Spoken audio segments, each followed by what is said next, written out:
Shalom, selamat pagi Bapak Ibu terkasih dalam Tuhan. Puji Tuhan, kita masih diberi kesempatan oleh Tuhan sampai pada hari ini Kamis 7 Maret 2024. Kita akan merenungkan sebagian dari firman Tuhan bersama saya Dwi Yatmi di mimbar Gemar Online GSCA Penil Surabaya dan GSCA Anugerah Kemendung. Bapak Ibu yang terkasih dalam Tuhan, firman Tuhan pagi ini saya terberkati di dalam Amsal pasal 22 ayat 7 sampai 8. Mari kita baca bersama-sama. Orang kaya menguasai orang miskin.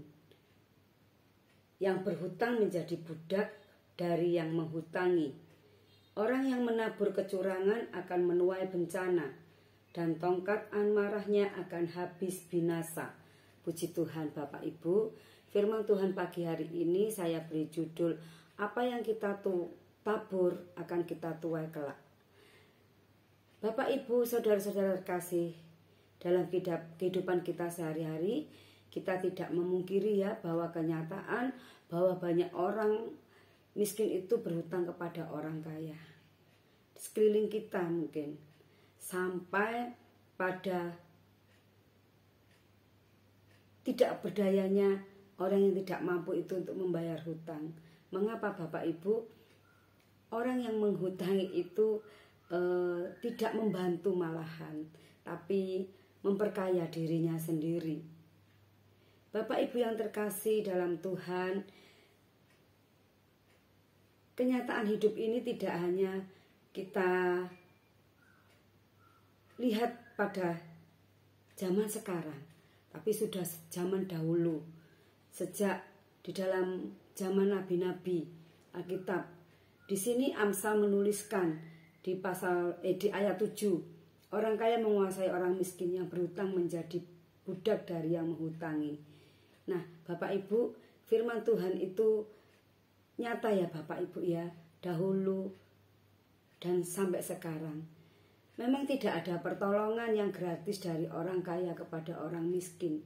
Dengan pertolongannya, orang kaya itu menguasai orang miskin, sehingga orang kaya itu memperkaya dirinya sendiri dan memperbudak, menginjak-injak bagi orang miskin.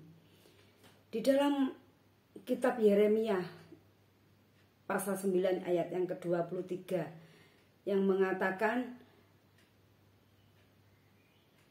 Tuhan Yesus mengajarkan kepada kita semuanya. Beginilah firman Tuhan. Janganlah orang bijaksana itu bermegah karena kebijaksanaannya. Janganlah orang kuat bermegah karena kekuatannya. Janganlah orang kaya bermegah karena kekayaannya. Firman Tuhan dengan tegas menasihatkan kepada kita Bapak Ibu Saudara terkasih. Janganlah orang bijaksana itu bermegah karena kebijaksanaannya. Janganlah kita itu menyombongkan kebijaksanaan kita Bapak Ibu Saudara terkasih. Jangan mengagung-agungkan gelar, jabatan, kecerdasan kita, kekayaan kita. Sekali-sekali jangan. Jangan pula orang kuat itu bermegah karena kekuatannya. Janganlah kita menonjolkan kekuasaan kita, kedudukan dan jabatan kita. Jika kita kaya, janganlah kita kaya bermegah karena kekayaan kita. Janganlah kita menyombongkan harta milik kita. Apa yang kita miliki Bapak Ibu itu fana. Semuanya itu titipan Tuhan, bukan milik kita. Kita nanti kembali kepada Tuhan, kita tidak membawa apa-apa. Hanya selembar baju yang kita pakai. Kita tidak membawa harta kita. Kita tidak membawa gelar kita. Kita tidak membawa apapun yang kita miliki. Kita membawa iman kita kepada Tuhan untuk kembali kepadanya. Ingatlah Bapak Ibu, seperti yang saya katakan tadi, semuanya itu titipan Tuhan kepada kita di dunia ini. Kalaupun kita itu diberi kemampuan Tuhan, diberi kelebihan berkat dari Tuhan, Janganlah semena-mena terhadap sesama kita. Kalau kita mau membantu ya kita bantu. Jangan mengharapkan itu kembali. Karena apa? Yang pertama kita akan menyakiti diri kita sendiri. Yang kedua, kita membebani orang tersebut dengan menagihnya. Oleh karena itu Bapak Ibu, mari kita pastikan diri kita menjadi orang bijak yang berhikmat dan dijauhkan dari maksud-maksud jahat. Mari kita menjadikan diri kita menjadi orang baik dan benar yang meninggalkan warisan kepada keturunan kita. Bukan harta, kekayaan yang kita wariskan kepada anak cucu kita, Bapak Ibu. Tuhan berfirman dalam kitab Amsal pasal 13 ayat 22. Orang baik meninggalkan warisan bagi anak cucunya, tetapi kekayaan orang berdosa disimpan bagi orang benar. Anak cucu yang baik dan berhikmat adalah kebanggaan orang tua. Didikan hikmat, akal budi, dan nasihat setia kepada Tuhan adalah warisan yang tidak ternilai harganya. Saya mendengar Bapak Ibu, ada orang yang mungkin tidak suka dengan keluarga saya. Dia membicarakan tentang kondisi saya, tentang keluarga saya. Ya beginilah saya, sampai mengatakan bahwa lihat anakmu nanti, lihat cucumu nanti. Saya mendengar seperti itu, saya tersenyum. Memangnya kenapa dengan anak saya? Memangnya kenapa dengan cucu saya nanti? Semuanya itu Tuhan yang punya kehidupan masing-masing. Keluarga saya itu saya serahkan kepada Tuhan. Anak-anak saya, memang saya terbatas sebagai orang tua untuk mendidik mereka. Tetapi firman Tuhan itulah yang akan saya wariskan kepada mereka semuanya. Saya bawa mereka kepada Tuhan untuk menjadi anak yang taat dan takut kepada Tuhan. Saya dengan suami itu hanya tersenyum, Bapak Ibu. Saya kembalikan kepada Tuhan. Tuhan yang mempunyai rencana dan rancangan yang indah dalam kehidupan kita.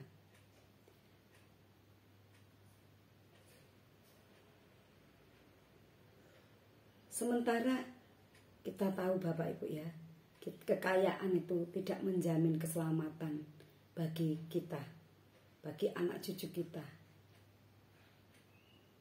Ada orang mengatakan kaya 7 turunan, sampai ke 7 habislah harta itu. Kekayaan orang fasik, orang jahat, dan orang berdosa tidak terwariskan kepada anak cucu, melainkan disimpan oleh orang benar, disimpan oleh orang bijak yang setia kepada Tuhan. Orang berdosa menerima hukuman yang ditentukan oleh Tuhan tepat pada waktunya. Saya percaya bahwa Tuhan ya dan amin. Firman-Nya saya tetap pegang teguh.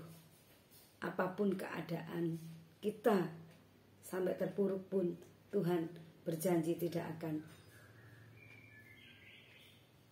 membiarkan kita tergeletak. Firman Tuhan dalam Galatia 6 ayat 7-8 mengatakan, jangan sesat. Allah tidak membiarkan dirinya dipermainkan. Karena ada yang ditabur orang itu juga yang akan dituainya. Sebab barang siapa menabur dalam dagingnya, ia akan menuai kebinasaan dari dagingnya. Tetapi barang siapa menabur dalam roh, ia akan menuai hidup yang kekal dalam roh. Kita mengaminkan firman Tuhan ini Bapak Ibu ya. Barang siapa yang menabur dalam daging, kita akan menuai kebinasaan. Tapi kalau kita menabur dalam roh, kita akan menuai hidup yang kekal, keselamatan dari Tuhan. Berbuat baik dan berbuat baik saat ini sering dicurigai oleh orang-orang tertentu sebagai alat untuk mendapatkan keuntungan pribadi. Mengapa demikian Bapak Ibu? Saya mengalami sendiri. Sampai ada teman saya bilang, Udah kalau gitu kita nggak usah berbuat baik. Jangan, kita tetap berbuat baik. Walaupun kita dinilai itu kita mencari keuntungan atau kita minta dihormati, dihargai, tanpa kita itu membantu tanpa pamrih. Itu aja, Tuhan yang tahu. Kalau kita melakukan kebaikan dengan tulus tanpa mengharapkan apa-apa, pada akhirnya akan menghasilkan kebaikan juga. Di dalam Mazmur 126 ayat 5 menuliskan orang-orang yang menabur dengan mencucurkan air mata akan menuai dengan bersorak-sorai. Kita akan menikmati kelak pelayanan kita, kesetiaan kita di dalam Tuhan, di dalam mengiring Tuhan, di dalam membawa keluarga kita kepada Tuhan. Bukan sekarang kita akan menikmatinya, tapi kelak pada saat waktunya Tuhan menunjukkan bahwa tuayan kita itu berharga di mata Tuhan. Seperti kata firman Tuhan, apa yang kita tabur hari ini akan kita tuai nanti. Jika kita menabur kebaikan dan menjauhi segala bentuk kejahatan yang merugikan orang lain, berlebih-lebih merugikan diri sendiri. Jika hari ini kita menabur kebaikan, percayalah kepada Tuhan bahwa suatu saat kita akan menuai kebaikan kita juga. Itu semua rancangan Tuhan dalam kehidupan kita. Mari kita mengaminkan dengan berdoa. Bapa dalam kerajaan surga, segala puji syukur kami naikkan di hadirat Tuhan. Kami bersyukur Tuhan firman-Mu pada pagi hari ini yang menegur kami, mengingatkan kami akan apa yang kami lakukan hari ini, pada saat ini akan kami tuai pada masanya nanti Tuhan. Kami percaya Tuhan, di mana kami menabur kebaikan di dalam roh, kami akan menuainya dan kami akan mendapatkan keselamatan dan hidup kekal di dalam Engkau. Terima kasih ya Bapa, ajarkan kami selalu terus Tuhan di dalam melakukan kebaikan-kebaikan kepada sesama kami, untuk menolong sesama kami yang membutuhkan tanpa pamrih Tuhan. Ampunilah Tuhan orang yang memiliki